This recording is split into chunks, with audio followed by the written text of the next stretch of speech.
योगेन चित्तस्य पदेन वाचा मनं शरीरस्य च वैद्यकेन योपाकरोत्तं प्रवरं मुनीनां पतञ्जलि प्राञ्जलि प्राणतोऽस्मिन् भक्ताय भक्तश्रेष्ठाय परब्रह्मस्वरूपिणे ज्ञानाय ज्ञानरूपाय गुरुनाथाय नमो नमः।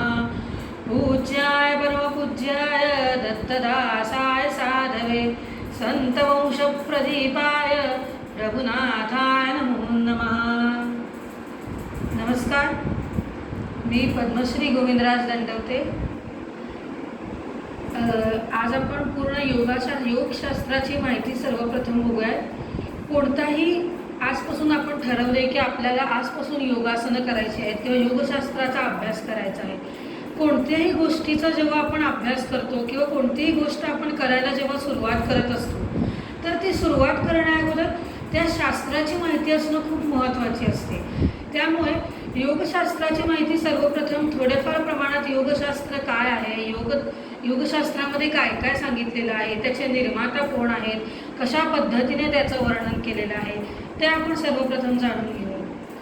तर आपल्या भारतीय संस्कृतीचे आपले पूर्ण महत्त्वाचे आधारस्तंभ म्हणजे आपले चतुर्वेद आहेत। तर त्या चतुर्वेदामधील चौथा वेद म्हणजे अथर्ववेद व त्या अथर्ववेदामध्येच आयुर्वेद हा त्याचा एक अंग म्हणून वर्णन केलेला आहे।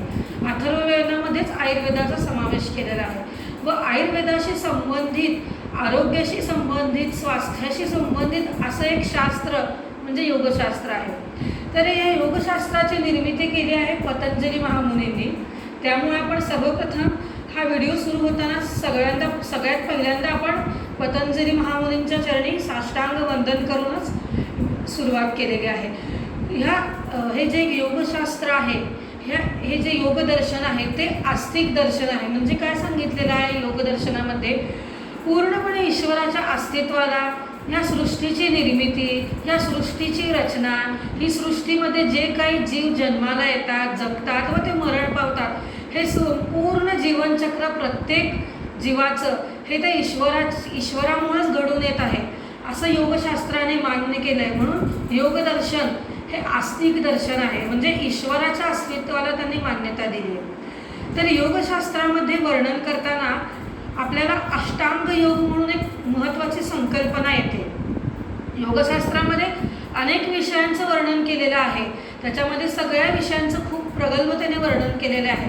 तर थोडक्यामध्ये योगशास्त्र जाणून घ्यायचं असेल तर सर्वप्रथम अष्टांग योग हे जाणून घेतले पाहिजे। तर त्या अष्टांग योगामध्ये काय काय वर्णन केलं आहे, यम, नियम, आसन, प्राणायाम, प्रत्याहार, धारणा, ध्यान आणि समाधी अशा पद्धतीने सुरुवातीपासून आणि शेवटची अवस्था समाधी, म्हणजे समाधी अवस्था म्हणजे जीवाला मोक्ष प्राप्त करून देण्यासाठी जी समाधी अवस्था गरजेची असते ती अवस्था कशी प्राप्त करायची किंवा ती अवस्था प्राप्त होण्यासाठी कोणत्या पद्धतीचा, कोणत्या नियमांचा अवलंब केला पाहिजे अशा पद्धतींचं त्या नियमांचं वर्णन योगशास्त्रामध्ये केलेलं आहे। तर सर्वप्रथम सांगितलेलं आहेत यम नियम। तर यम नियम म्हणजे काय आहेत, कोणत्याही शास्त्राचा किंवा कोणत्याही गोष्टीचा जेव्हा आपण अभ्यास करतो किंवा कोणतंही कार्य असू दे, कोणतंही साध्यातलं साधं काम असू दे, कोणतंही काम करण्यासाठी एक विशिष्ट नियमावली असते, एक विशिष्ट बंधने असतात आणि त्या बंधनांमध्ये, त्या नियमावलीमध्येच आपण फॉलो करत ते काम करत असतो। म्हणजेच काय असतं, एखादी गोष्ट मला आज करायची आहे तर त्यासाठी माझ्या डोक्यामध्ये सर्वप्रथम त्या पद्धतीची नियमावली असते। आता एखाद्या गोष्टीचा आपल्याला अभ्यास करायचा आहे तर प्रत्येकाची अभ्यास करायची पद्धत वेगळी असते, प्रत्येक शास्त्राची पद्धत वेगळी असते। तसंच योगशास्त्रामध्ये ध्यान करण्यासाठी, समाधी अवस्था प्राप्त करण्यासाठी अनेक यमनियमांचं वर्णन केलेलं आहे। तर त्याच्यामध्ये शौच, संतोष, तप, स्वाध्याय, ईश्वर प्रणिधान, अहिंसा, सत्य, अस्तेय, ब्रह्मचर्य, अपरिग्रह अशा प्रकारच्या यम नियमांचं वर्णन केलं गेलेलं आहे। तर या यम नियमांचं अनुकरण करतच आपल्याला योगशास्त्राचा अभ्यास सुरू करायचा आहे। त्यामुळे सर्वप्रथम या यम नियमांचा पालन करणं सगळ्यात महत्त्वाचं असतं। तर त्याच्यानंतर सांगितलेलं आहे आसन सांगितलेलं आहे, यम नियम आसन। आसन म्हणजे काय आहे, स्थिर सुखम आसनम अशी त्याची व्याख्या केलेली आहे। म्हणजे काय, ज्या स्थितीमध्ये, ज्या अवस्थेमध्ये शरीराला एक विशिष्ट अवस्था प्राप्त करून देणं व त्या अवस्थेमध्ये आपलं शरीर सुखी राहणं, म्हणजेच स्थिर राहणं, ह्याला काय म्हणतात? आसन म्हणायचं. आता ह्या स्थितीमध्ये मी पद्मासनामध्ये बसली. जर मी पद्मासनामध्ये बसलेले असताना जर माझा पाय दुखत असेल तर माझ्या त्या दुखण्याकडे लक्ष जाईल. माझ्याकडे माझा पाय दुखत असेल तर त्या चंचलतेकडे लक्ष जाईल.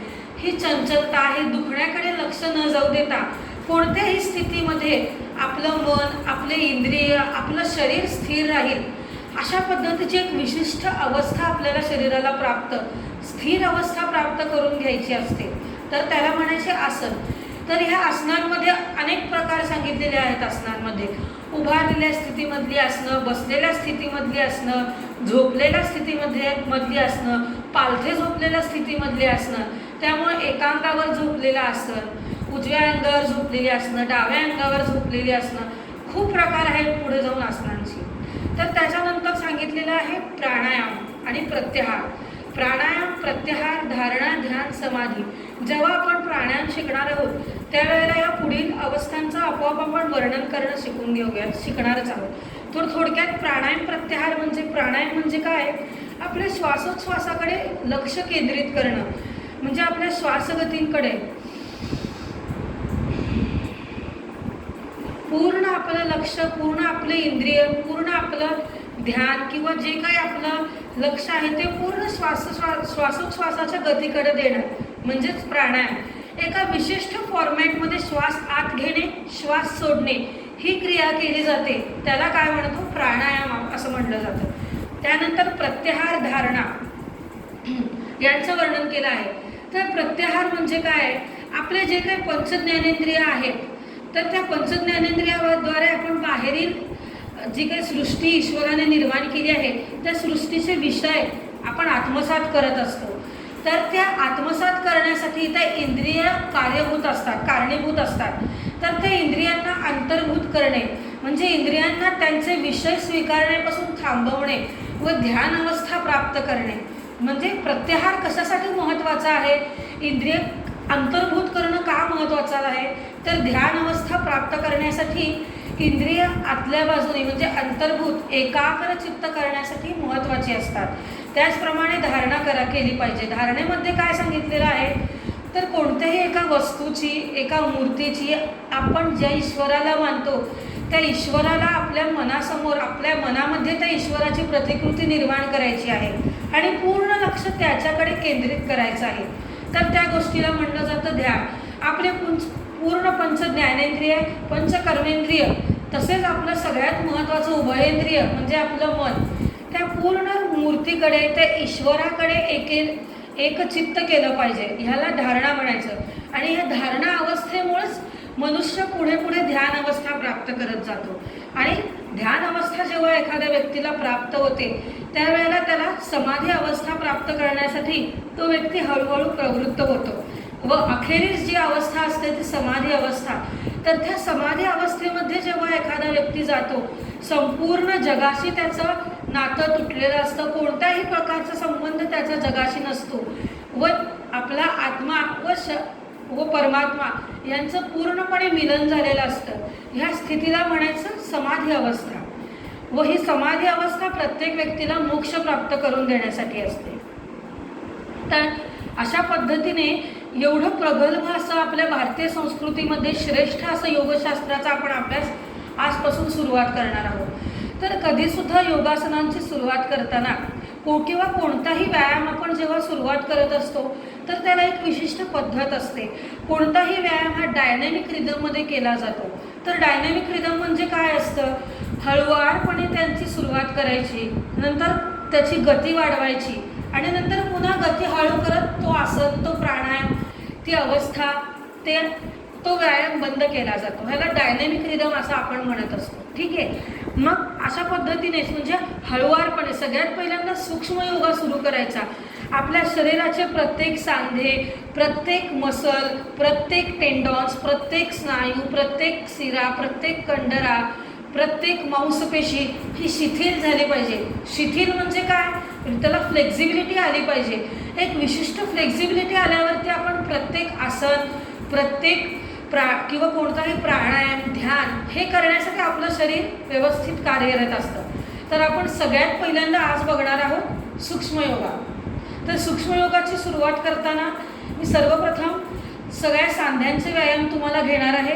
तर प्रत्येक सांध्यांचे व्यायाम आपण जेव्हा जेव्हा करत असतो तर त्यावेळेला काय होत असतं, प्रत्येक सांधे आपले रिलॅक्स होतात व ते सांधे जेव्हा आपल्या संधी रिलॅक्स होतात, तर जेव्हा संधी रिलॅक्स होतात त्यावेळेला आपण कोणतंही आसन किंवा कोणतंही प्राणायाम करण्यासाठी आपली शरीराला योग्य अवस्था प्राप्त करून घेत असतो. तर आता बघूयात आपण सूक्ष्मयोगा. सगळ्यात पहिल्यांदा कोणताही योगशास्त्राचा अभ्यास, योगासनं करण्या अगोदर सर्वप्रथम सूक्ष्मयोगा हा केलाच पाहिजे. आणि ज्यांनी आतापासूनच योगासनांचा अभ्यास करणं आत्ताच सुरू केला आहे तर त्यांनी सूक्ष्मयोगाच पहिल्यांदा आठवड्याभर सूक्ष्मयोगा, आठवडा ते 15 दिवस सूक्ष्मयोगाचाच अभ्यास करावा. ठीक आहे. तर सर्वप्रथम कशा पद्धतीने सुरुवात करायची बघा. डायनॅमिक रिदम सांगितलेला आहे. त्याच्यासाठी एक उदाहरण म्हणजे रेल्वेचं उदाहरण देते मी. रेल्वे कशी सुरू होते, हळुवारपणे सुरू होत असते आणि नंतर ती गती फास्ट होते आणि नंतर जेव्हा रेल्वे स्टॉप होते तेव्हा कशी होते, हळुवारपणे पुन्हा तिचा स्पीड स्लो होत स्टॉप होत असते. ह्याला डायनॅमिक रिदम म्हणतो. तर अशाच पद्धतीने आपल्याला योगासनांचा अभ्यास करायचा आहे. सर्वप्रथम बघूया सूक्ष्मयोगा. सूक्ष्मयोगा करण्यासाठी सर्वप्रथम आपण बघणार आहोत मानेचे व्यायाम. तर मानेचे व्यायाम तर हे कशा पद्धतीने करायचे सगळ्यात पहिल्यांदा बघा. स्थिर उभा राहायचं आहे, नजर स्थिर, मान स्थिर, पूर्ण पाठीचा मणका सरळ आणि पूर्ण मान खाली घ्यायची आहे, जेवढी घेता येईल तेवढी. आपली हनुवटी आपल्या इकडे छातीच्या मध्यभागी पूर्णपणे चिटकली पाहिजे व खाली वाकून आपल्या पायांची बोटे बघायचा प्रयत्न करायचा आहे. मान सरळ, नजर सरळ, पूर्ण मान वर.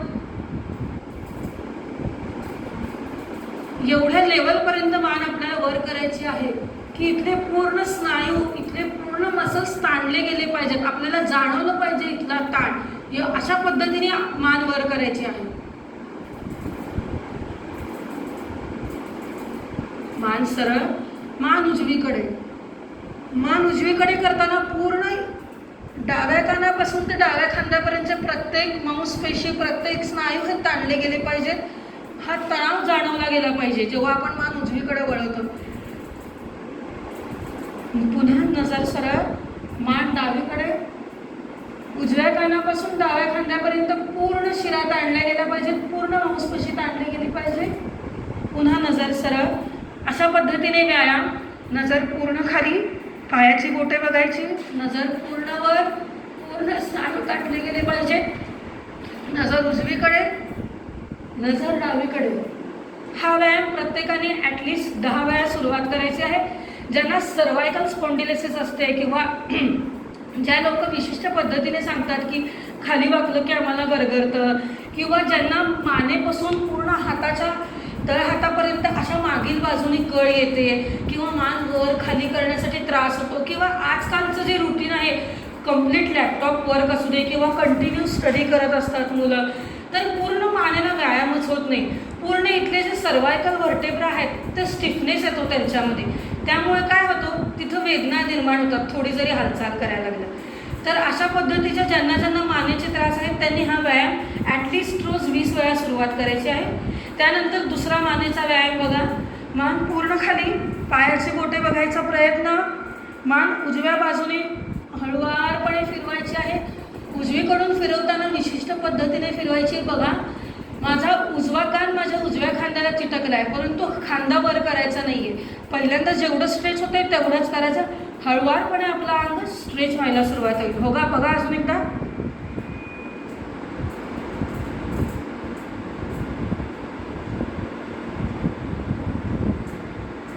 मान सरळ. अशा पद्धतीने मान फिरवायची.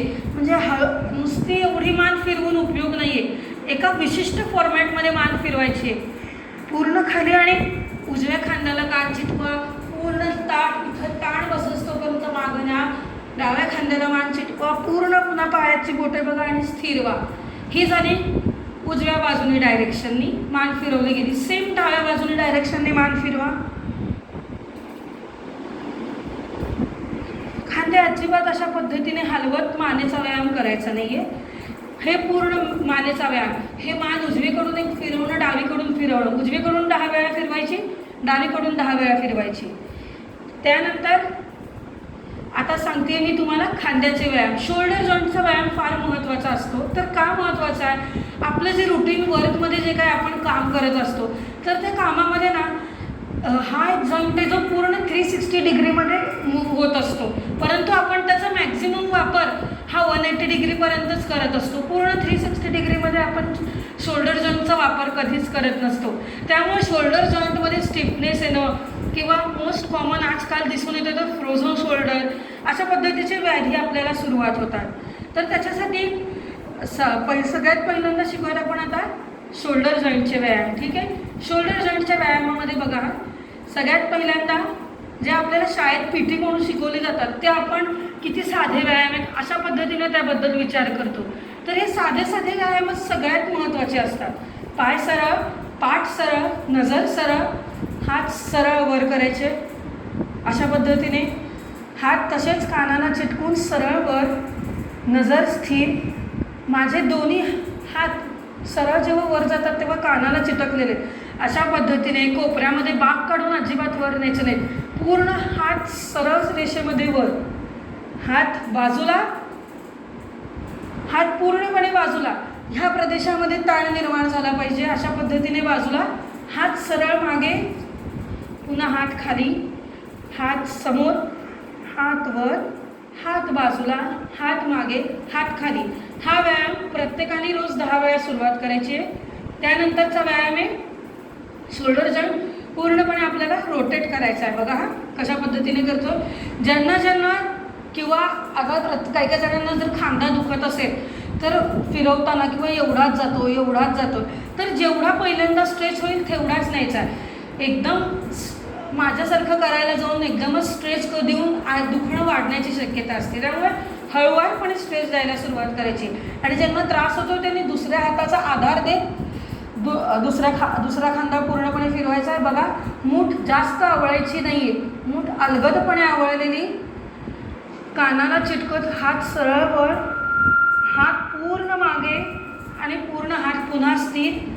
सेम ऑपोजिट हाताला करायचं आहे. हात समोर, हात कानाला चिटकलेल्या पद्धतीने वर, हात सरळ अशा पद्धतीने मागे व पुन्हा खाली.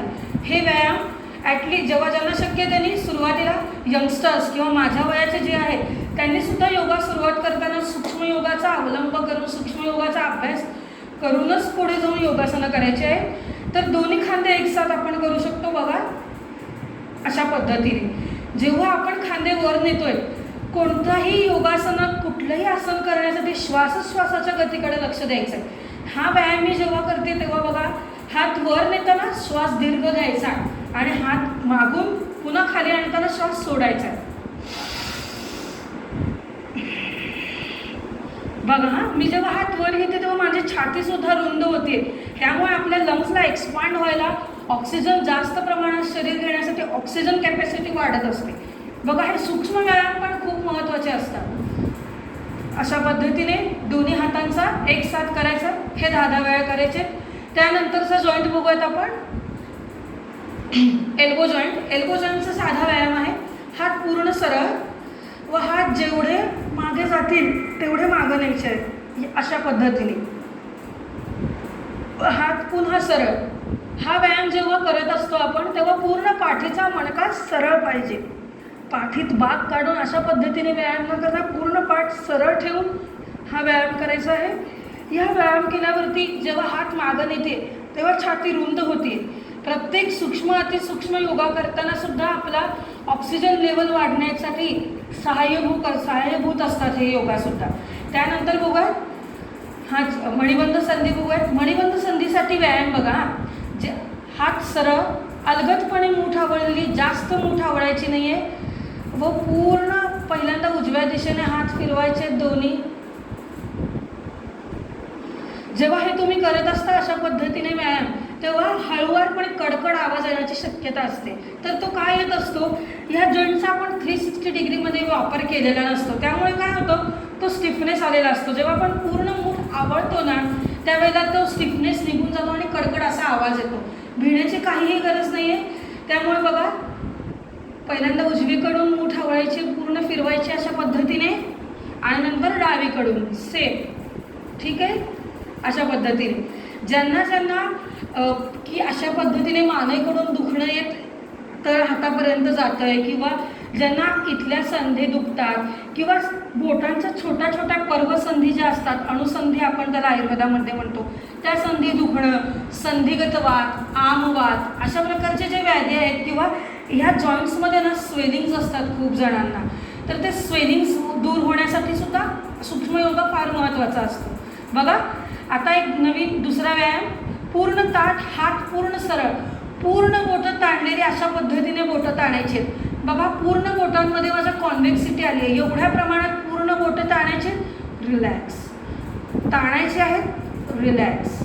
हा व्यायाम सगळ्या अणुसंधींमध्ये शूल असेल त्यांच्यासाठी फार महत्त्वाचा आहे. त्यानंतरचा पूर्ण हाताचा महत्त्वाचा स्ट्रेचिंग टाईप व्यायाम आहे हा. पूर्ण हात असे आपल्या दिशेने ओढायचे, पूर्ण ताण, मधल्या बोटापासून इथून इथपर्यंत ताण निर्माण होईल अशा पद्धतीने हात जवळ ओढायचे. ज्यांना हात जवळ ओढता येत नाही त्यांनी दुसऱ्या हाताचा आधार घेऊन हात ओढायचा प्रयत्न करायचा. अशा पद्धतीने सेम, अशा पद्धतीने हात ओढायचे. सेम लॅटरल बाजूला दोन्ही खांद्याच्या रेषेत हात सरळ, दोन्ही हात जवळ ओढा. जेव्हा तुम्ही लॅटरली हा व्यायाम करता तेव्हा टिपिकल मधल्या पोटापासून पूर्ण काखेपर्यंत आपल्याला ताण, विशिष्ट ताण निर्माण होतो. तो ताण निर्माण होणं अपेक्षित आहे. तर त्यामुळे पूर्ण स्ट्रेच करायचं आहे, रिलॅक्स, स्ट्रेच, रिलॅक्स. अशा पद्धतीचा हा व्यायाम रोज 20 वेळा, हा व्यायाम 10 वेळा. त्यानंतर बघूयात आपण आता पूर्ण स्पायनल जॉईंटचा म्हणजे पूर्ण स्पाईनचा व्यायाम बघूया.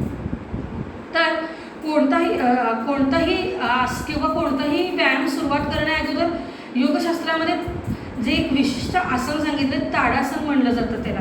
तर त्या ताडासनामध्ये काय सांगितलं आहे, त्याचं नावातच आहे, ताडासमान पूर्ण शरीर स्ट्रेच करायचं आहे, सरळ.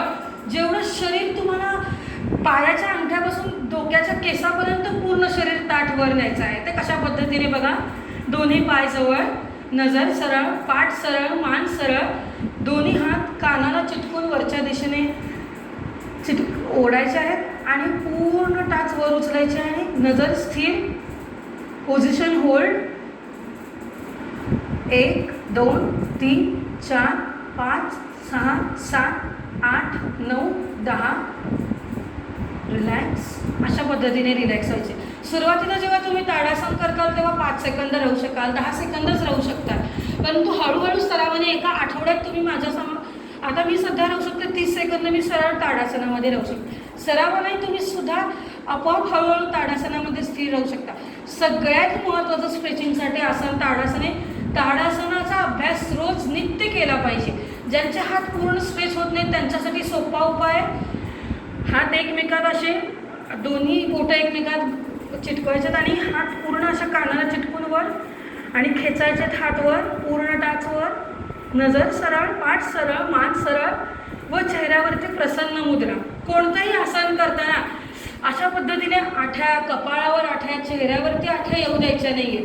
पूर्ण नजर सरळ ठेवायची आहे व स्थिर राहायचं आणि प्रसन्न मुद्रा चेहऱ्यावरती ठेवायची. हे झालं ताडासन. ताडासनाचा रोज 5 वेळा ॲटलिस्ट तुम्ही अभ्यास केला पाहिजे. त्यानंतरचं महत्त्वाचं आसन बघूयात आपण, समकोण आसन. समकोण आसनाच्या अगोदर हस्तपादासन बघूया. तर हस्तपादासनामध्ये काय बघा, हस्त आणि पाय म्हणजे हात आणि पाय एकमेकांना चिटकवायचे. थोडक्यात दोन्ही पाय जवळ एकमेकांना चिटकून, पाय चिटकवायचे म्हणजे अशा पद्धतीने चिटकवायचे नसतात. जे लोक जाड असतात ना त्यांचे गुडघ्यांमध्ये जास्त मांड्या जाड असल्यामुळे गुडघे चिटकतात व पाय चिकटले जात नाही. त्यामुळे गुडघे चिटकतील अशा पद्धतीने उभा राहायचं आहे. पूर्ण शरीर स्थिर पाहिजे, मान सरळ, नजर सरळ, हात पूर्ण वर व पूर्ण हात कमरेतून खाली वाकवत अशा पद्धतीने दोन्ही हात पायांना चिटकवायचे व मान पूर्णपणे आत वळवायचे व गुडघ्यांना बघायचं आहे. मी लॅटरली उभारून करून दाखवते. हात वर, पूर्ण खाली वाकलंय शरीर व नजर पूर्ण गुडघ्यांकडे आहे. थोडक्यात बघा तुम्ही, माझ्या पूर्ण स्पाईनला सी शेप आकार आलेला आहे. तर त्या सी शेप आकारामुळे पूर्ण स्पाईन जो असतो आपला स्पायनल वर्टेब्रा पूर्ण वाकला गेलेला असतो व त्यामुळे इच अँड एव्हरी वर्टेब्राला व्यायाम होतो. त्यामुळे मान सुद्धा आतल्या बाजूनी वाकवायची आहे. ह्याला म्हणायचं हस्तपादासन. ठीक आहे. हा व्यायाम प्रत्येकाने रोज 10 वेळा करायचा आहे. हस्तपादासनानंतर महत्वाचं आसन बघूयात आपण समकोण आसन. समकोण आसन कसं आहे बघा. हात दोन्ही बाजूला कमरेतून वाकवायचा आहे. 90 अंशाचा कोन झाला पाहिजे अशा पद्धतीने व हे हात सरळ, मान सरळ, नजर सरळ. पोझिशन होल्ड करायची आहे. Position at least for 30 seconds hold करायची आहे. रिलॅक्स. पूर्ण पाठ सरळ होते. ज्यांना म्हटलं जातं अनेक वैद्य किंवा डॉक्टर लोक सांगतात की मणक्यात गॅप आहे किंवा तुमची शीर दबली गेली आहे अशा पद्धतीचे सांगितलं जातात. किंवा काही काही जणांना खूप काम केलं ना की कमरेचा भाग दुखायला लागतो, तिथं हलकासा पेन टोचल्यासारखं दुखायला लागतं किंवा सायाटिका पेन. सायाटिका आजकाल यंगस्टर्समध्ये पण जाणवतोय. तर ह्या सगळ्यांसाठी हे आसन खूप महत्त्वाचं आहे. त्यानंतर बघूयात आपण उत्कट आसन. उत्कट आसनामध्ये बघा नी जॉईंटचा फार महत्त्वाचा रोल येतो. उत्कट आसनामध्ये पूर्णपणे गुडघ्यातून पाय वाकवायचे आहेत. दोन्ही हात खांद्याच्या रेषेत सरळ. गुडघ्यातून पाय वाकवायचे आहेत व हात नमस्कार स्थितीत, नजर सरळ आणि पूर्ण पाठ माझे बघा असा स्लोप तयार झालेला आहे पाठीचा. त्यामुळे काय होतं प्रत्येक वर्टेब्राच्या बाजूचे मसल्स व वर्टेब्रे खेचले जातात. व position for at least 15 to 20 seconds hold. Relax. हे उत्कट आसन. हे जे काही मी आसनं सांगते ताडासन, समकोण आसन, उत्कट आसन ह्याचा रोज नित्य अभ्यास केला गेला पाहिजे. ठीक आहे. त्याच्यानंतर ताडासनाचे, उत्कट आसनाचे पुन्हा भरपूर पुढे जाऊन प्रकार आहेत. ते आपण पुढे हळूहळू शिकणार आहोत. परंतु सुरुवातीला सूक्ष्म योगाच बघायचा आहे. त्यानंतर पाठीच्या मणक्यासाठी व्यायाम म्हणजे आणखीन एक महत्त्वाचं आसन सांगितलं आहे कटिचक्र आसन. कटिचक्र आसन म्हणजे काय. आपला कटी प्रदेश म्हणजे कमरेचा भाग चाकाप्रमाणे गोल फिरवायचा आहे. चाक कसं पूर्ण गोल फिरतंय त्या पद्धतीने आपल्या कमरेला पूर्ण वळवायचं आहे. ठीक आहे.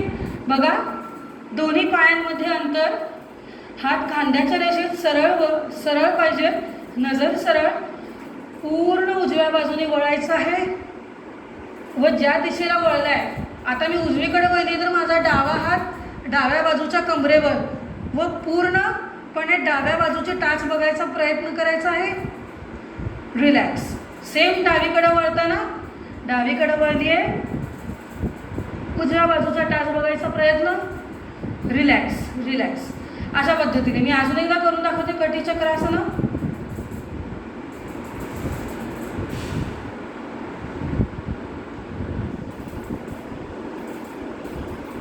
रिलॅक्स. हे कटिचक्रासन आपला पूर्ण वर्टेब्रा पिळला जातो ह्यामुळे. त्यामुळे ज्या पद्धतीने आपला रोजच्या ह्याच्यामध्ये व्यायाम होत नाही पूर्ण पाठीच्या मणक्याला त्यांच्यासाठी महत्त्वाचं आसन आहे कटिचक्रासन.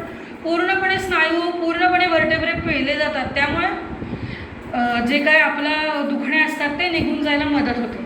नेक्स्ट आता बघूयात आपण हिप जॉईंटसाठीचे व्यायाम बघूयात.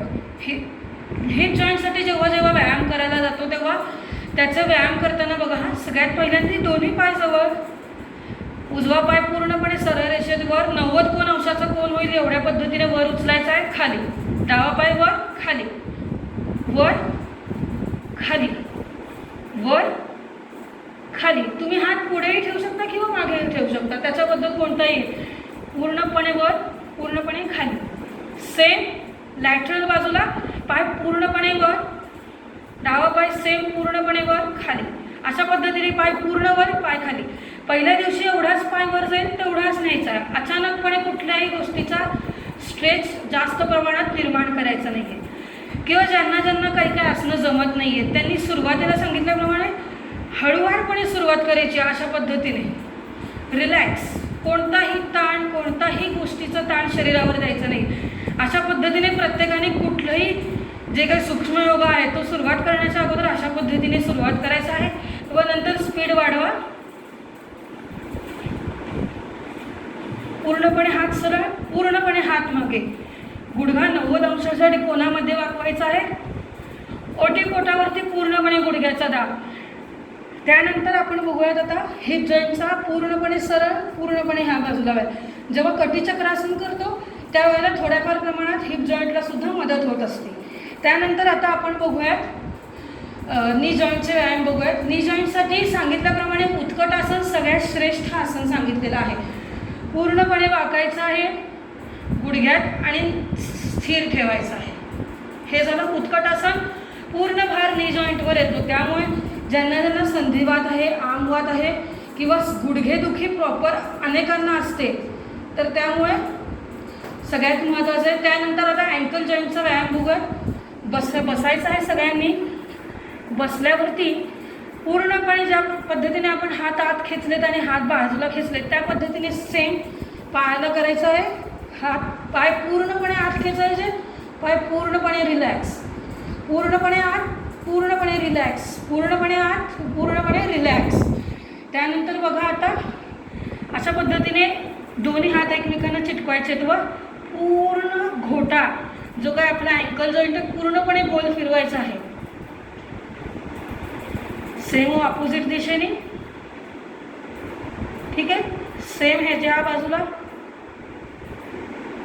सेम ऑपोजिट दिशेने रिलॅक्स. अशा पद्धतीने आता आपण पूर्ण आपल्या मानेपासून ते खालच्या घोट्यापर्यंत पूर्ण आपल्या बॉडीला रिलॅक्स केलं आहे.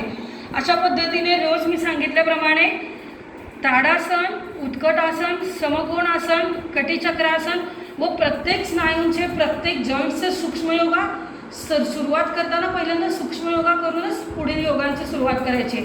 व जेव्हा आपण सूक्ष्मयोगांना सुरुवात करतो सांगितल्याप्रमाणे हळुवारपणे अशा पद्धतीने हात पाय हलवत नंतर स्पीड वाढवत सुरुवात करायची आहे. ठीक आहे, धन्यवाद.